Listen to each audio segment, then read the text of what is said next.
করেন যারা আমল করেনি তারা তো জাহান্নামে যাবে। যারা আমল করে মারা গেছে তাদের আমলটা যদি রাসূল সাল্লাল্লাহু আলাইহি ওয়াসাল্লামের পদ্ধতিতে না হয় তাহলে বিদআত করার কারণে তাদেরকেও জাহান্নামে যেতে হবে। আল্লাহ সুবহানাহু ওয়া তাআলা এই কথাই বলছেন, তোমাদের রাসূল তোমাদেরকে যা দেন তা তোমরা গ্রহণ করো, যা থেকে নিষেধ করে তা থেকে তোমরা বিরত থাকো।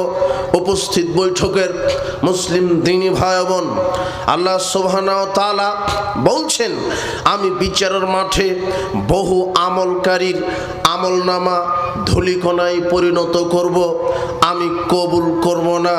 আশ্চর্য কথা, আমল কবুল হবে না কেন? আমল কবুলের অনেক শর্ত আছে। তার একটা শর্ত হচ্ছে বিশুদ্ধ ইখলাস, বিশুদ্ধ নিয়াত। যদি আপনি মানুষকে দেখাবার জন্য আমল করেন, দান সাদাকা হজ যাকাত তাসবিহ তাহলিল, তাহলে ওই আমলটা আল্লাহ কবুল করবেন না। দুই, বিশুদ্ধ তরিকা, রাসূল সাল্লাল্লাহু আলাইহি ওয়াসাল্লামের তরিকা অনুযায়ী আমল করতে হবে।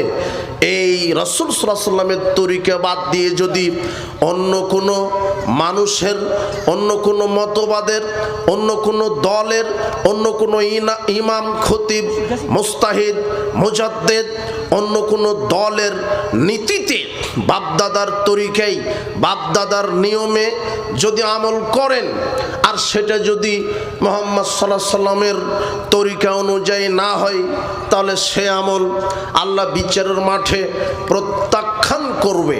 আয়েশা রাদিয়াল্লাহু আনহা বলছেন, মান আহদাসা ফি আমরিনা হাযা মা লাইসা মিন ফাহুয়া রাদ।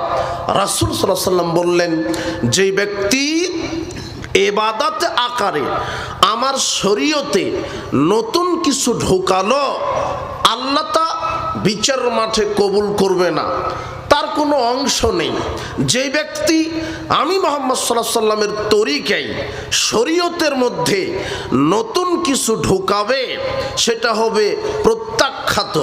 আয়েশা রাদিয়াল্লাহু আনহা বলছেন, রাসূল সাল্লাল্লাহু আলাইহি ওয়াসাল্লাম বলেছেন, মান আমেলা আমালান, যে ব্যক্তি কোনো আমল করলো আর সেই আমলটা লাইসা আলাইহি আমরুনা, আর ওই আমলে যদি আমি মুহাম্মদ সাল্লাল্লাহু আলাইহি ওয়াসাল্লামের নির্দেশনা না থাকে, ফাহুয়া রাদ, তাহলে সেটা বাতিল।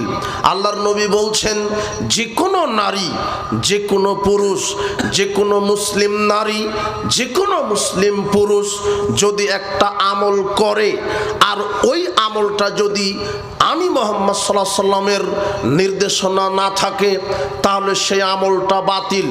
আপনি লক্ষ্য করুন।